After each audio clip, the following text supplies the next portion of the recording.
ადამიანები, რომლებიც მსოფლიოს აკვირვებენ, შედეგად კი გინესის რეკორდების წიგნში ხვდებიან. ამ განსაკუთრებულ წიგნში რამდენიმე ქართველის გვარი წერია, თუმცა პირველი ქართველი ოლიმპიელი, რომელიც გინესის ორგზის რეკორდსმენი გახდა, ნინო სალუქვაძეა. ქალი, რომელსაც ყველაზე მეტ ოლიმპიურ თამაშებში აქვს მონაწილეობა მიღებული და ქალი, რომელმაც ოლიმპიურ თამაშებში ზედიზედ 10-ჯერ დაიცვა ჩვენი ქვეყნის ღირსება. მსოფლიოს და ევროპის მრავალგზის ჩემპიონი, არაერთი რეკორდის ავტორი ნინო სალუქვაძე პარიზში მეათედ გამოვიდა ოლიმპიადაზე. სწორედ ამით გახდა ის გინესის რეკორდსმენი. 19 წლის იყო, როდესაც ოლიმპიადაზე პირველი ტყვია ისროლა, მას შემდეგ კი ყველა ტყვიას მიზანში არტყამს. ოლიმპიური ჩემპიონი მარიამ შანშიაშვილის რეპორტაჟში, რომელმაც სროლაში ბედი თავადაც სცადა და სხვათა შორის საუკეთესო შედეგიც დააფიქსირა.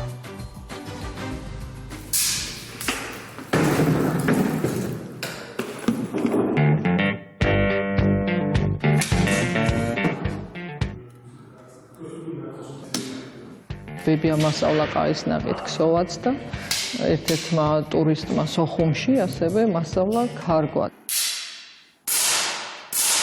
ქონდა დიზაინერული ხედვა და ალბათ რო არ ყოფილიყავი სპორტსმენი. ალბათ გავყვებოდი იქ. რომ არა სროლის ხელოვნება მიზანში სამხატვრო ხელოვნებას ამოიღებდა და ცხოვრების ნაწილადაც მას აქცევდა. ალბათ ყველაფერი სხვანაირად იქნებოდა ერთხელ სპორტსმენ მამას 13 წლის შვილისთვის რომ არ ეთქვა სასროლეთში წაჰყოლოდა. თუმცა ნამდვილი ტყვიებით გაცილებით ადრე ბავშვობიდან მოინათლა. 3 წლის ასაკში ვიყავი პირველად რომ ნახე რა არის ტყვია, როგორია ეს თვითონ ჰილზაც რაც ტოვებს ტყვია გასროლის მერე და თამაშის დროს გადამეყლაპა ეს ჰილზი. 3 წლის ასაკში მოვინათლე ჰილზით. ასე რომ პირველად დავიწყე 25 მეტრით. იქ სადაც გეკოს ისვრიანს ეს სასროლი იარაღი და ეს ცოტა გვიან შემოვიდა ეს სახეობა პნევმატიური პისტოლეტით სროლა და მე რა თქმა უნდა ამაზეც დავიწყე ვარჯიში. სროლაზე რო წავედი თავიდან ძალიან გამიჭირდა, იმიტომ რომ აქ დინჯათ უნდა იყო, არ უნდა ისაუბრო.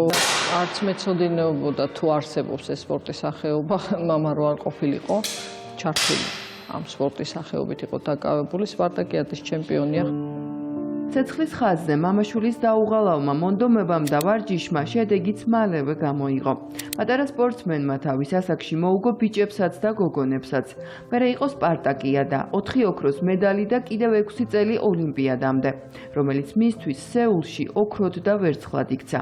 ნინო სალუქვაძე კარიერაში ყველაზე წარმატებულ ასპარეზობადაც მისთვის პირველ ოლიმპიურ თამაშებს მიიჩნევს, რომელიც სეულში ჩატარდა.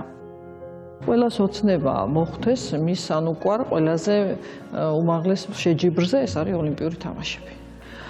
მე სიმართლე გითხრა ძალიან დიდი ძალისხმევა დამჭირდა და რომ მომხვედრილიყავი გუნდში. ატლანტამ დამწყვიტა გული ძალიან, რაც არ უნდა ძნელად მევარჯიშა, ძნელად მიმეღწია სიძნელეებისთვის გამეძლო წარმატებას რომ მიაღწევა გაიმარჯვებ ამათემ შეჯიბრზე 10,000 ჯერ გიბრუნდება ის ენერგიაც, ის სტიმულიც და ის თავდადებაც და ეს შრომის ნაყოფს რომ ნახავ რო არის დადებითი, მოკლედ ძალიან მეტი სიამოვნება ამ ცხოვრებაში რა უნდა იყოს. ეს ერთი და სხვა მრავალი ოლიმპიადა ლეგენდარული სპორტსმენის ცხოვრებაში ამ წუთებიდან იწყება. 2008 წელს ბრინჯაოს მედალი მოიპოვა. ასე გახდა მისი ცხოვრების განუყოფელი ნაწილი სპორტული პისტოლეტი და 10-იანი სამიზნისთვის გამჭრიახი თვალი. და ამ თვალით სპორტისთვის გაღებული დიდი მსხვერპლიც. მანამდე ტოკიოს ოლიმპიადამდე ჩემი პროფესიის გამო სრულიად ჯანმრთელი თვალზე გავიკეთე ოპერაცია, მაგრამ არ გაამართლა იმან.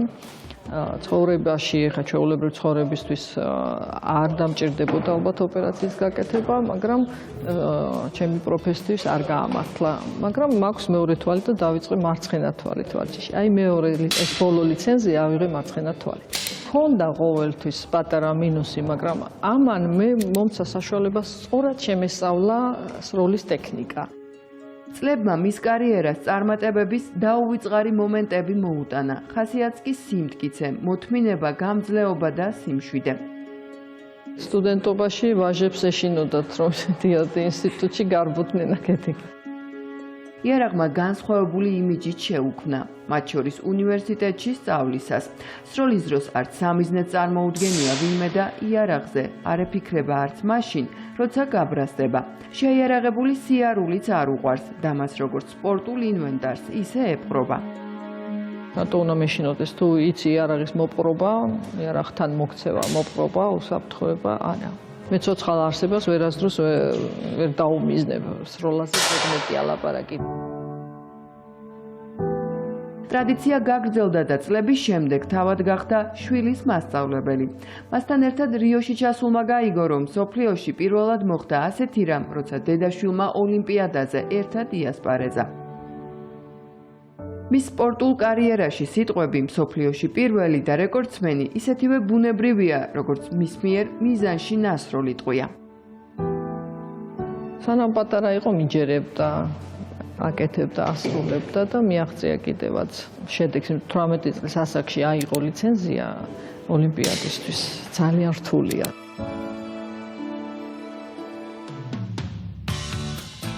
ტიტულოვანი სპორტსმენის მოსწავლეებს შორის მხოლოდ შვილი არ არის. წვნის გუნდს ამბობს, რომ ბავშვებს მთავარს ასწავლის ცხოვრების ფილოსოფიას.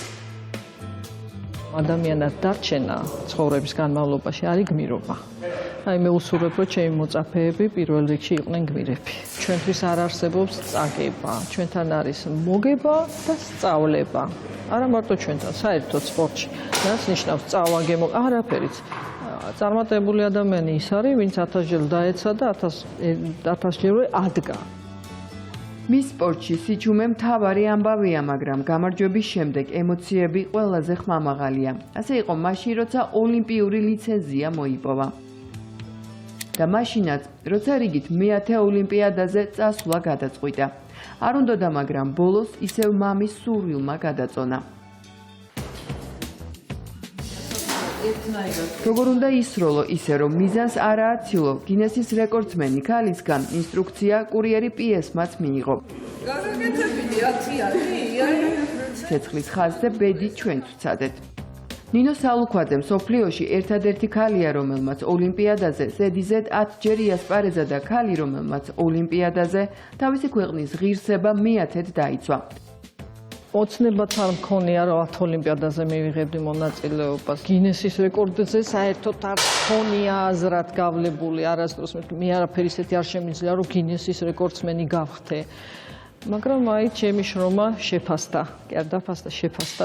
დრო რომ გავადა სპორტში აღარ იქნება, მოფიქრებული აქვს საცურს საქმიანობის გაგრძელება, თუმცა ამას ჯერ ხუმრობით ყვება. გავიხუმრე ზოოპარკში მეთქი, მაგრამ მე ძალიან მიყვარს ცხოველები. და ვიცი, ნახოთ, მე წავალ ოლიმპიურ თამაშებზე ლოს-ანჯელესში, ოღონდ წვრთნელის ამპლუაში. სპორტი მისთვის ყველაზე დიდი გამოგონებაა და ამ დიდ გამოგონებაში სამიზნემ ნამდვილ მიზნებამდე მიიყვანა. ქართული სპორტის ისტორიაში კი სამუდამოდ დატოვა.